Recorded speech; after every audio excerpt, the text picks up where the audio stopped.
At so ayan, hi guys! Welcome back sa channel natin at eto nga ay breaking news lang muna tayo, update para kay chapter 1162. Pero bago tayo magsimula, ay kung bago ka pa lang din sa channel natin, ay huwag mo kalimutan mag-subscribe at pakipindot na rin ay ang notification bell para ma-update ka every time na meron tayong bagong upload. So yun naman po at ulit, ay huwag na nga natin patagalin pa, simulan na natin yan. At kahapon nga ay napag-usapan natin itong lumalabas o kumakalat na statement na sinasabi baka eto yung possible na dahilan kung bakit bigla nagkaroon ng delay sa pagpapublish kay chapter 1162. At so now ay ngayong araw din mismo ay inilabas na nga yung pinakadahilan kung bakit nagkaroon ng hiatus sa chapter na nga na to. At eto nga yan, the reason for the One Piece hiatus this week is a health issue that has affected Eiichiro Oda. So ibig sabihin ay hindi ganun kaganda yung lagay ng kalusugan ni Oda kaya na-delay etong si chapter 1162. Pero maliban pa dyan ay eto naglabas na nga rin dyan pati etong si Shonen Jump etong sa editorial department patungkol nga sa issue na nga na yan. At ang sabi nga nila rito, to our beloved readers, thank you very much for always reading One Piece. Due to the author's poor health, One Piece will be on break this issue. We deeply apologize to all readers who were looking forward to it. Also, although these issues, postcards, and contents list show One Piece as being published, the correction could not be made in time for the printing process. We sincerely apologize once again. The continuation is scheduled to resume in issue 46 on sale October 14. We kindly ask for your continued support of One Piece. At so eto nga yung official na statement na nilabas ni Shonen Jump patungkol sa hiatus o sa delay ng pagpapublish nila dyan kay chapter 1162. So ibig sabihin dalawa yung rason. So unang-una nga yung hindi naging ganun kaganda na yung kalagayan ng kalusugan ni Oda kaya natagalan siya, nahirapan siya siguro sa pagdodrawing nga niyan. At pangalawa ay hindi nga raw aabot itong kanilang yung mga correction sa printing process. Pero ayan ay bagamat ganito na nga yung nangyari ay sinabi naman dito ni Shonen Jump na ang continuation yung schedule nila nito ay sa October 14. So ito ay hintayin na nga lang natin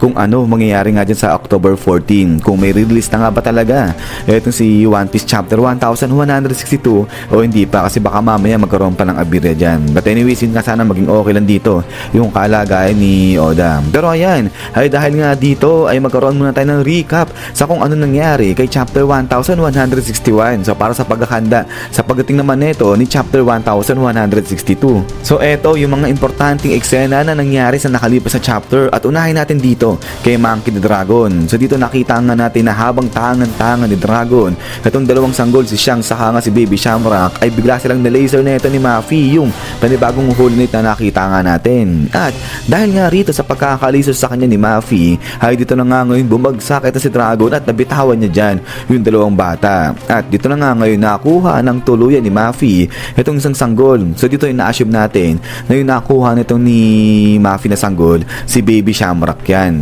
But then ay eto nga ngayon nung tatapos na ni Maffy itong si Monkey the Dragon at tanggap na rin ni Dragon yung kanyang katapusan dyan, ay bigla namang nahiwa dito itong si Maffy at pati mga puno dyan sa harapan niya, lahat mga natagpas na nga rin. At ang may gawa niyan ay eto na ngang si Whitebeard. So ibig sabihin nito ay umatake nga dyan itong si Whitebeard, pero etong pagkakaligtas niya nga dyan kay Monkey the Dragon ay unintentional yan. So dito makikita natin ayun si Dragon nagugulat siya kasi ang lalaking araw ng mga nilalang na nga ito dito kay Whitebeard saka nga dito kay Big Mom. Pero ayan ay going back, hindi alam ni Whitebeard na nailigtas niya dyan ito si Monkey the Dragon. At yun ay pagkatapos nga nito ay bagamat nahati na nga dyan sa dalawa itong si Maffy, makikita natin na buhay pa rin itong si Maffy at ayun nga hawak-hawak niya pa rin dyan itong si Baby Shamrock. At dito naman sa kabilang banda itong si Dragon ay tangay-tangay niya na nga dyan o hawak-hawak niya itong isang sanggol, si Baby Shanks naman yan. So dito akala kasi ni Maffy patay na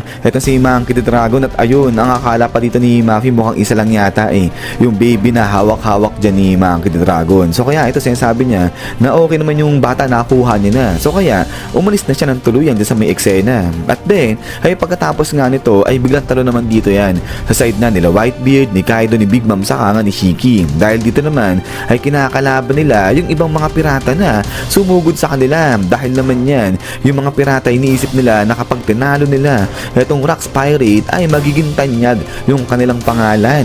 So ayan, kagulo-gulo na nga dito sa Megad Valley. Pero habang nagkakagulo na nga dyan ay dito naman sa kabilang banda kay Garp ay nakita niya nga rin yung malakas na pagsabog na nangyari dun banda sa may malayo at naisip niya nga rito na mukhang dun niya matatagpuan yung mga malalaking isda. So referring sa grupo ni Roger saka nga sa grupo ni Sebek. At then ay ito nga dali-dali pagpunta ni Garp dun sa may area ay nakita niya nga dyan etong si Whitebeard, si Big Mom at saka si Kaido at eto biglang umatake dali-dali dyan etong si Garp. Pero dito medyo nakakatawa lang kasi etong tatlo takbuhan sila nung pagdating nga dyan ni Garp. So dito ay sabi nga nito nila Whitebeard kasi nga wala silang oras para kalabanin yung kasing lakas na katulad nga nito ni Garp. Pero eto si Kaido medyo bumabanat pa, sabi niya nga dyan ay di ba nga dapat kinakalaban nila etong si Garp. Pero ayan ay habang sinasabi nga dito nila Whitebeard na wag na nilang pag-akse ng oras etong si Garp dahil nagmamadali nga sila rito ay eto si Big Mom naman biglang bumawi ng atake dyan laban kay Garp at ang ginawa niya inatake niya to gamit yung kanyang apoy na si Prometheus. At then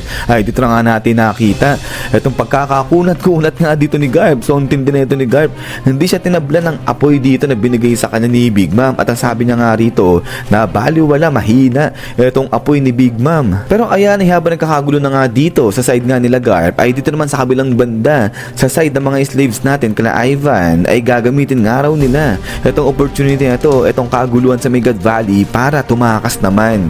But then ay pagkatapos nga nito ay biglang tatalo naman dito yan sa eksena kay Shaki dahil makikita nga na tinalo ni Shaki etong kanyang mga bantay kahit na nakapose siya. So tatakas dito etong si Shaki pero naabutan nga siya rito ni Saint Summer at napigilan siya sa gagawin niyang pagtakas. At dito sinabi nga ngayon ni Saint Summer na total hindi naman sa kanya mapupunta etong si Shaki kaya ang mabuti niyan patayin niya na lang etong si Shaki nang sa ganoon ay walang mapuntahan yan. Pero nga eto nung papatayin na ni Summer etong si Shaki ay dito na nga biglang dumating etong si Rayleigh at ayun binanatan niya dyan ayun si Summer at niligtas niya ng tuluyan dyan etong si Shaki. At then pagkatapos nga niya ay eto nga nung natalo na ni Rayleigh si Summer ay eto kinuha na ni Rayleigh etong si Shaki. So iyak na nga dyan etong si Shaki. At pagkatapos nga nito ay dito na nga ngayon sinabi ni Roger na since na nailigtas na nga nila ay ang si Shaki ang kailangan na lang nilang gawin ngayon dyan ay kumuha ng mga treasure at pagkatapos lisanin na umalis na dyan sa may isla. At so dyan na nga natapos ngayon si chapter 1161. So wala tayong nakitang action patungkol rito kay Sebek, din natin alam kung ano yung nangyari nga sa kanya dyan. But yun nga guys, kung meron kayong mga prediction o hinala kung ano ipapakita kay chapter 1162 ay pwede nyo i-comment yun dyan sa baba. But anyways ay eto nga ay going back nga rito sa may hiatus ni chapter 1162 ay sinasabi yung continuation yan o yung sa pag-resume yan sa may October 14. So ayan yung abangan na nga lang natin. At eto nga ulit guys, maraming salamat sa walang sawang pagsuporta at panonood dito sa channel natin. At eto kung trip nyo ng mga update patungkol rito kay One Piece natin ay huwag nyo kalimutan mag-subscribe at yun pala ay huwag nyo kalimutan mag-iwan ng like. Sino naman sa laging mag-ingat. God bless nyo lahat at kita-kits tayo ulit.